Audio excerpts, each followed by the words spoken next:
The untouchable True School Sports Empire proudly presents Something the Boxing Games Are Missing. Hey, what's going on?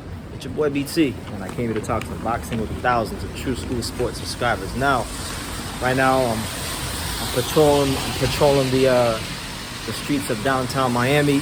Just got some boxing equipment, getting ready to start training again regularly. But wanted to talk about the fight next week, just a little bit about Kell Brook and Terence Crawford because I feel like it is worth talking about. And I was watching this one channel. There was this one channel on YouTube.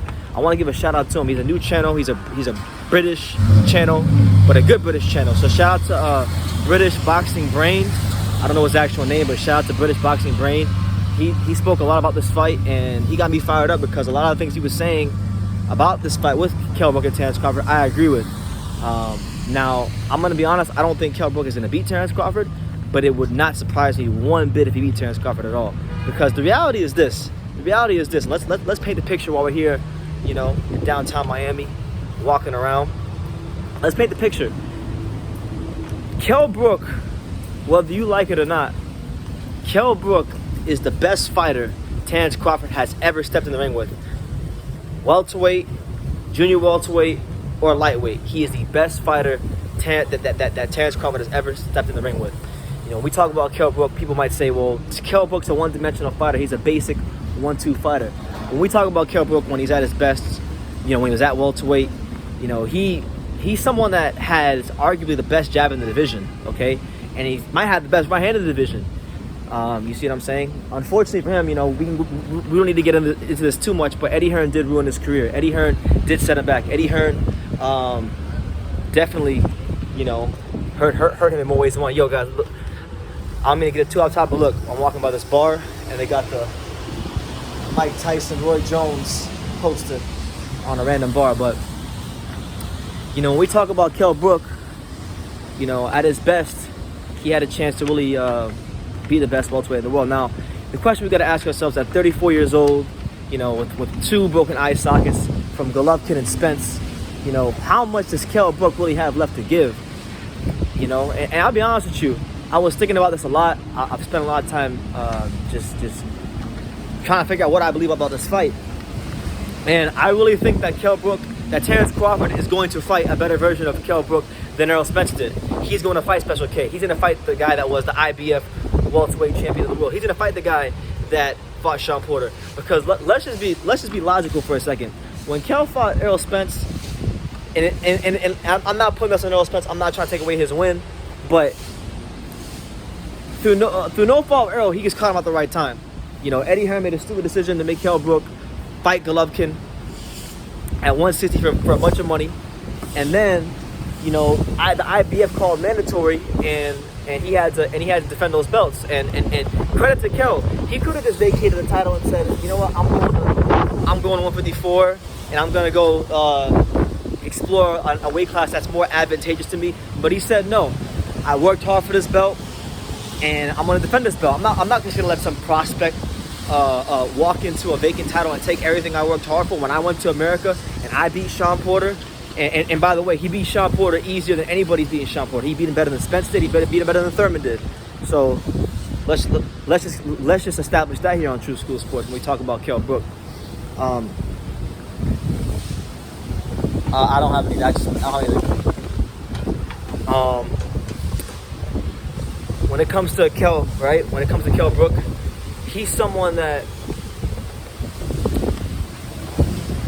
Fuck, man, that guy threw me off, man. I was in my flow and he messed me up.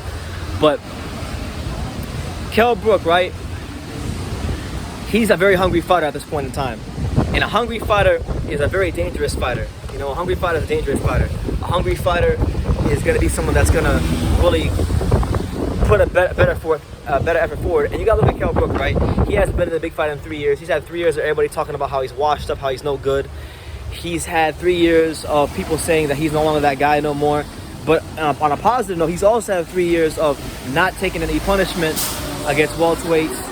And he's had time to recoup, and the sockets in his eye have had time to recoup. You see what I'm saying? So that's a positive for Kell. And then you have the whole Eddie Hearn situation, where Eddie Hearn clearly did Kell Brook wrong because Eddie thought Kell was being disloyal. And like, what did Eddie want Kell to do? Did Eddie Hearn just want Kell Brook to sit around on his ass for the rest of his career while he ages out and can't get no big fights? You know, while he waits for him to get him fighting against no names? No, credit to Kell. Kell showed ambition. Kell was proactive, and Kell Brook and his ambition and proactiveness is the reason this fight is happening. So Eddie didn't go with bat for him when it came to getting the fight on Sky Sports, which is ridiculous because Sky Sports puts on so many trash fights. To not have this fight on is a disrespect to not only Kell Brook, but it's a disrespect to arguably the pound king of the world, Terence Crawford. So let's get that established as well. But Terence Crawford has never been in a fight. Listen to what I'm saying. He's never been in a fight in any of the 3 weight classes he's won world titles in, where he's fought a guy with the combination of size, fundamentals, power, championship experience of a guy like Kell Brook. He's never fought anything like this before, and I think Kell Brook's gonna be up for this fight. I think we're gonna see the guy that was the IBF champion in this fight, and if he's anything close to that guy, I mean, Terence Crawford, not only is he in trouble, but there's a very good possibility he can lose this fight, because I like Terence, and Terence is strong, and I think he's more physically strong than people want to give him credit for. But Terence is not, he's a guy that had to grow into welterweight. Kell Brook is a guy that has to scale down from welterweight. He's a behemoth at welterweight. You see what I'm saying? And I think, like, when you look at Terence Crawford's career, the guys that have had success against him are guys who can counterpunch well. Your guys like Gamboa and Kavaluskas, these guys can counterpunch off of whatever he does. And they've had success in the past doing counterpunching. And what is Kell Brook known for? What's Kell Brook's, beside the jab, what's Kell Brook's, like, signature punch?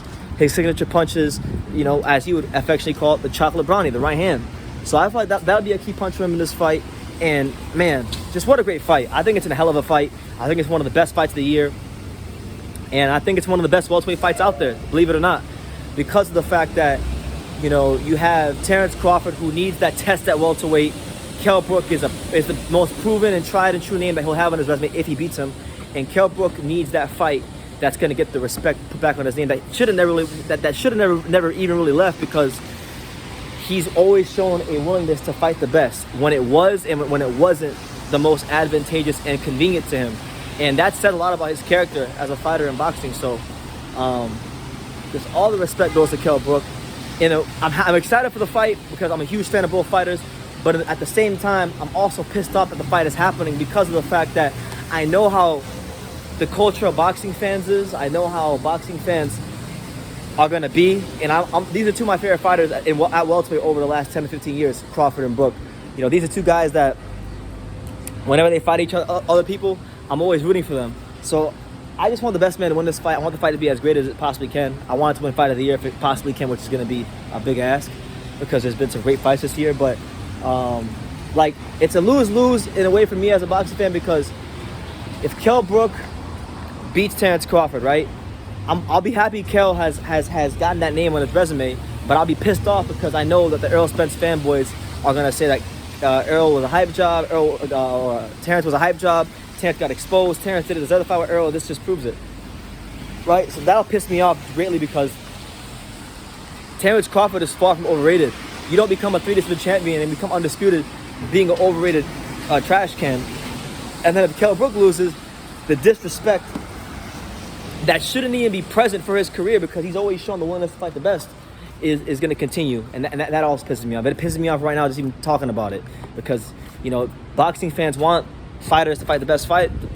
They want boxing fans to fight the best. And then when a guy does it, even when it's not the most advantageous for him, he still gets shit on for it. So he gets shit on if he doesn't fight the best, and he gets shit on if he does fight the best. So either way, it's a lose-lose for me as a fan of both fighters and a fan of boxing. But I'm hoping it's a great fight. And may the best man win. But yeah, Kell Brook is definitely the best fighter Terence Crawford ever fought in any weight class, because of the fact that when you talk about like Gamboa, some people might say Gamboa was the best fighter he ever fought, right? But Gamboa, when Crawford fought him, first of all, Crawford was naturally bigger than Gamboa, so that's one advantage on his end.